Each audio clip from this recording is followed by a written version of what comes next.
All right, welcome everyone back to the perinatal journey, instructions not included.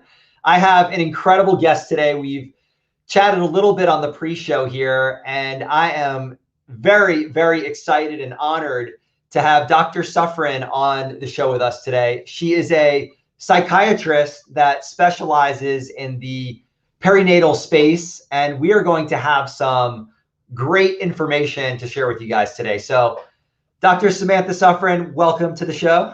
Thank you. Hello, everybody. So one of the things that we were kind of chatting about a little bit on the pre-show, which I thought would be a great place for us to start, is there's so much confusion around the mental health space. And some people, they associate mental health with being extremely positive all the time. And there's so much confusion about what actually is good mental health. So how would you define or classify someone that has a really good mental health? Yeah. So mental health, I would say, is really looking at your abilities to go through stressors and go through conflicts in life. So life is full of learnable moments.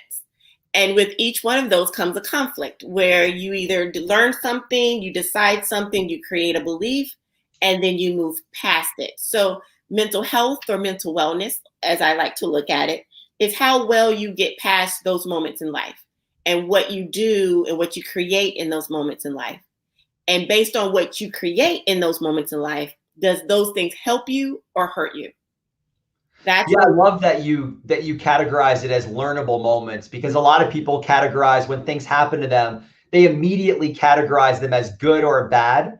And usually the things that feel good, they categorize as good, and the things that don't feel good are categorized as bad. And we spend so much time trying to avoid those feeling bad and feeling good. And so what's the risk in doing that if we're constantly chasing the good?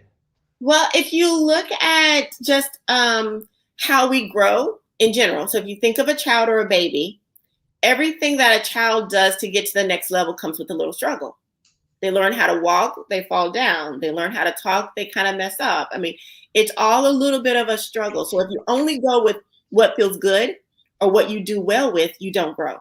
You stay really still, and then you become stagnant. And then you become bored.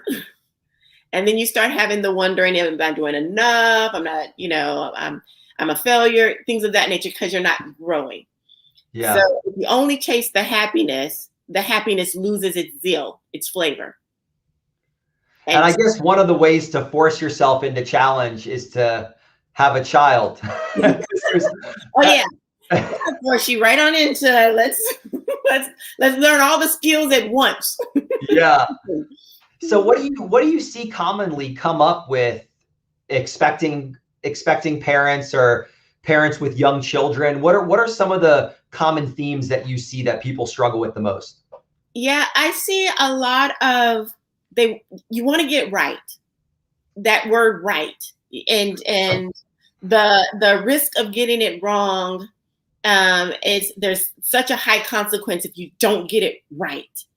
So it comes with a lot of anxiety, a lot of pressure, and trying to figure out what's the right thing to do and what's the wrong thing to do. The only problem with that is you need the child to help you figure that out. Yeah. So what may be right for that adult may not be right for the temperament of the child you just produced. So it's learning how to take that word right and wrong out and learn how to actually say, okay, this is what works. And this is how we grow. And this is how we get that our child through. And in this moment, our focus is safety, attachment, growth, feeding, sleep. In this moment, it's this, that, and that. So I see a lot of parents that come in with that anxiety of, okay, we need to get it right. We're going to mess them up or mess her up, and that's a lot of pressure considering you can't figure it out without the child's input. And that comes with time. Yeah. And so I guess it's also maybe realizing that children are a lot more resilient than we give them credit for. Yes, and they're little. They're not. They have a sense of ownership on their own. So you can give them some of the foundation, but you're not going to be able to develop all of their beliefs, all of their interpretations. You're not going to get to do all of those things for them. You'll get to lay down a foundation, and then it's up to them to kind of figure out, what does that mean? And when mommy said no in that way, what did that mean? Kind of thing. We can come back and explain and then work on some stuff. But that child is a person. Yeah. And what do you think about, what's your view on, when kids are younger, the 1 year old, 2 years old, 3 years old, there are certain people that feel like as a child that they can manipulate parents into doing certain things, and they're going to do things because they're being manipulative. But at the same time, they don't have the executive function yet at that age to be able to consciously choose certain things. So where does a parent's role fall in when it comes to things like that? Yeah. So at that age and at that stage, they're really learning to explore their environment and learning how their environment works. So they're trying to figure out the rules of their environment. And then they are actually feeling like they're making the rules. So that's where you get like, oh, she won't listen. Oh, she just has a mind of her own, or stuff of that nature, because the world is very centered around them.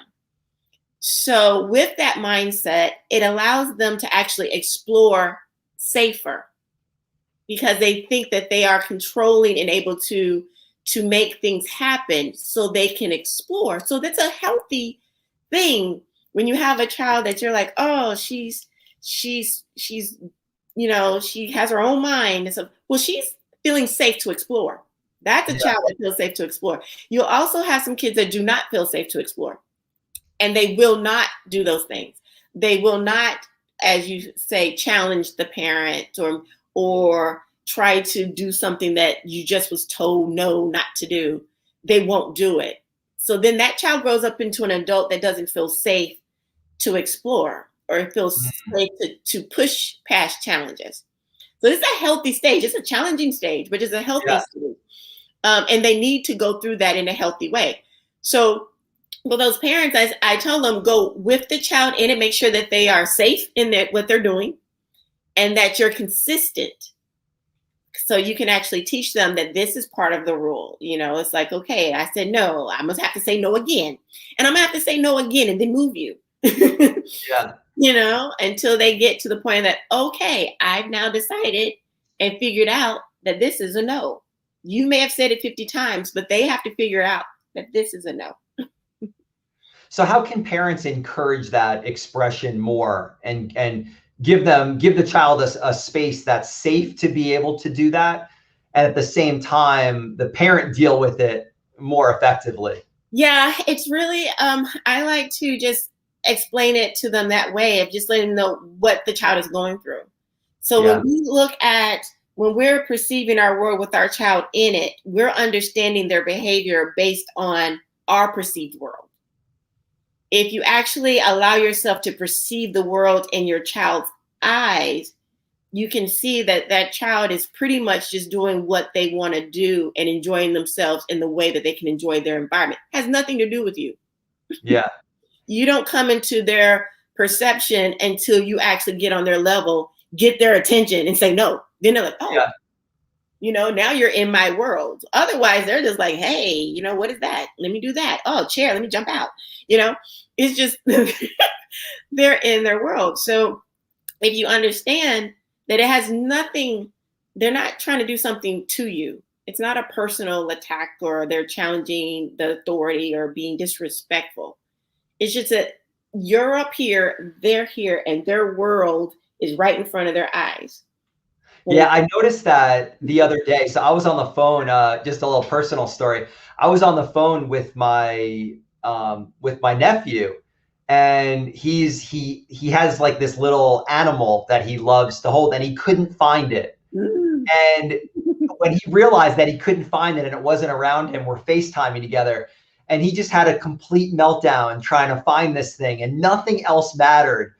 But as soon as he got it, like his whole world changed. But you could see, like observing it from the outside, there was zero awareness of anything going on around than just him being in that world. Yeah. And it was actually I thought it was a beautiful thing to watch. Like my brother and sister-in-law probably didn't enjoy it as much as I did. But as an outside observer, it was really cool to see, like, he wasn't trying to make anybody else upset or give somebody else a hard time or cause any stress or anxiety. It was just, that was his entire world in that moment. Right. And they will pull you in. You could be on the phone trying to work and they'll be like, I can't find it. Come on. And they'll bring you in. Like, you have to do it right now. This is the emergency right now. Yeah. Yeah. And so how did you become passionate about working in psychiatry and in the mental health space? Oh, wow. So my passion actually started in medical school. When I went to medical school, I actually planned to be a family medicine doctor. And then I was thinking about either doing that or being a pediatrician, and found out that just wasn't going to work out. Didn't care too much for the rotations as much as I thought. I didn't get a chance to talk as much as I would want to. And then I did the psychiatry rotation. That's when I found out that I wanted to go into psychiatry. And after doing the psychiatry rotation at East Carolina, which I love my school, I'm considered type A personality. I had my life planned out. Yeah. So I needed to get married at a certain time, have baby at a certain time, so the babies can be old and out of my house at a certain time. And and so I decided that, I wasn't going to pause my life because I'm in school. So I decided to have baby and married in medical school. I do not recommend it, but life happens. And it was at that time that I realized the struggle of being a mom and what all it entails, and that passion for perinatal psychiatry occurred because I couldn't find the help that I needed when I was going through my struggles after having my son. And I was like, there is nothing out here, and I'm too ashamed to tell anybody about what I'm experiencing. So that started the dig and saying, okay, this is real, and there should be more help out here. And so looking back on that experience, when you were talking about how you needed some help and you couldn't find the help that you were looking for, so you decided to be that person and learn about it. If you could do things over again, what would you do differently? Wow. So there's so many things that if I did differently, I wouldn't be where I am. Some things that I wish I wouldn't have had to experience in order to get where I am. But I think what I would have done is I would have started earlier.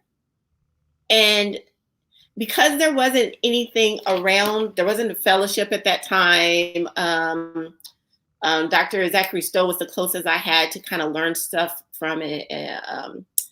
I think I would have went into research starting off, and then led into clinic, and did it that way. I would have kind of done it a little bit like that, but I don't know where I would be right now if that was the case. So, yeah. And what about as a parent? What were some of the biggest lessons that you learned the hard way? Because you were studying all of this, and like a lot of the developmental biology you knew from school. So when going into it, looking back on things, what would you have done differently? What just kind of hit you and you were like, wow, if I could have done this differently with my children, this is what I want to impart? I wish I would have involved people sooner.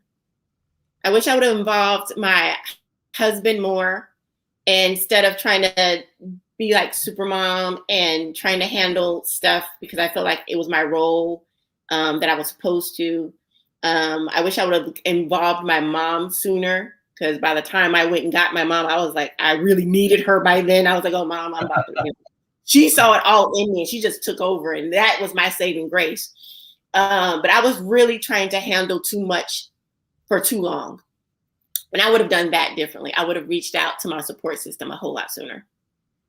It's interesting you bring that up, because whenever I ask this question to moms, I get, and maybe it's a type A personality thing, and I just happen to talk to a lot of type A personalities, but the most common thing, that suggestion that I get from moms when I ask them, if you could go back, what would you do differently? It's get more help, ask for support, accept the support of the people closest to me instead of trying to do it on my own. Yeah. Yeah. And I think there's a science to it too. I do quite a bit of digging and researching and learning. And when your baby is born, there is that attachment that happens that actually creates that push. So right when that baby's born, you have this flood of oxytocin that occurs, and you immediately have that attachment already. And so everything is deemed, you determine what is safe before, what is unsafe before you determine it's safe.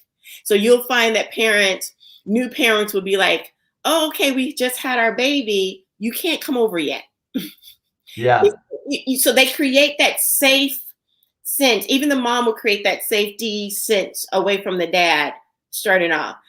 I'm doing this, I'm taking care of it. Well, it's time. Well, I need to take a little break, but I don't feel comfortable with leaving the baby with the dad just yet. So it's all about protecting that baby. So some of science gets us that way. And then, then that's just us feeling like that we need to do and our role. And so it's what society has done. But there is a bit of science that creates that we're going to keep that baby safe regardless. And we're going to bring them in close and push things out until we determine that it is safe. And so how can women feel, and I guess this could be for dads too, but specifically for women, how can they feel more comfortable in their decisions? Because every parent, every mom has to make a decision about what's best for her and her child. And there's a lot of pressure from society about the way things should be, like how we should act or what we should do. So how do you get women to feel more comfortable and confident with their own decisions? Well, we start off with what the goal is. What's the big picture? So what are you actually trying to accomplish? And if you really break it down into that simple question, usually it's like, I want my baby healthy and happy. So if that is the goal, the ultimate goal is to keep your baby healthy and happy, and you stay focused on that goal, it allows the decision-making to not be so complicated. Yeah. So you're deciding on what types of, what do you feel is healthier for the baby, breastfeeding or formula? And if you're trying to balance, well, breastfeeding is difficult. How can I keep my baby healthy if I'm not going to breastfeed? I'm going to give my baby formula, and I'm going to allow that attachment to happen, because without that, then the attachment is strained because of the breastfeeding. So then you start balancing out what's healthy. And so go with what you feel and what you're finding is the healthiest choices, the give and takes of what would be healthy. And then watching your baby grow. If your baby is growing, your baby's developing, you're doing a good job, because that's the goal. Great, baby's growing. To the pediatrician, they gained a pound. I'm doing a good job. Yeah. And then just keep telling yourself, if this is my goal, I'm doing a good job. New goals will come as the child gets older. But if you stay with the beginning goals, you'll be like, okay, we're doing it. We're knocking this out. We're stressed about it, but we're knocking this out. Baby. Yeah. Well, I mean, I think, and questions are really powerful. So, asking the question, am I doing this right? That's a difficult question to answer. But to ask yourself, is what I'm doing making my baby healthier? Is it allowing them to grow and to develop? Then to me, that's a much better baseline to start with. Yeah, because there's all kinds of rights. Right, exactly. And all kinds of shoulds, and should depends on who you're talking to. Yep, absolutely. So what do dads need to know throughout all of this? Dads, so when you're looking at, once a child comes into the family, you bring a child into the family, everybody then splits off into like, what's my role? What do I do? And I really like to make sure that the family core has kind of thought about that before the baby's born. That's a conversation that I really have enough for a baby, but we don't think about, well, what's that going to look like for me? What's that going to look like for you? And what's that going to look like for us? Because it changes all three of those things. Yeah. So for a dad, if a dad can actually see how he fits, then that's a really good place for them to be. And then start off really early being involved, even with the pregnancy, being involved, being engaged. What's going on? Let me talk to my baby. Let me see the baby kick, kind of things of that nature. And then the other, after the baby's born, being involved with the little things soon, skin to skin. Dads need to do skin to skin too. Learning how to do the diaper, because as mom sees that dads are doing that, they feel safer with letting the babies spend more time. And then you don't have a mom who's like having the baby all the time and not feeling comfortable with anybody else. So once that happens, then it's looking at, okay, how do we now support each other? So mom is doing a lot of the support and care for the baby. Dad is supporting mom and the baby, because when you look at it, you need each other to feed into each other. When you're pouring into a newborn, they're not pouring out very much at all. I mean, they're just taking and sleeping, pooping, and eating. And you're like, I'm exhausted. But if that couple isn't pouring into each other, it makes it very hard to go through just giving constantly, and they're not giving to each other. So I really like to get dads involved soon, because I'll ask the dad, how is she doing? Because she won't necessarily tell me that she's struggling. And if he's not paying attention, because I'm going to ask the question, then he'll be like, oh, she's fine. And she could be struggling, because he's like, she's handling everything and I'm going to work. But if I'm asking him the question and he's engaged, and he can say, yeah, she's not sleeping, or she's not. So he's engaged. He's paying attention. He's seeing that there's needs that needs to be met. He's important, and dads need to know that they are very important in the beginning, not later when the child can talk, but in the beginning, they are very important to be that support for that spouse and that baby, to create that connection. Yeah, that's powerful. Because I think from what I've noticed from friends that have had kids is that the dads sometimes aren't sure, because they're like, I can't breastfeed. I can't do a lot of these things that only a mom can do. But there's so many other ways that you can support each other and to support the child.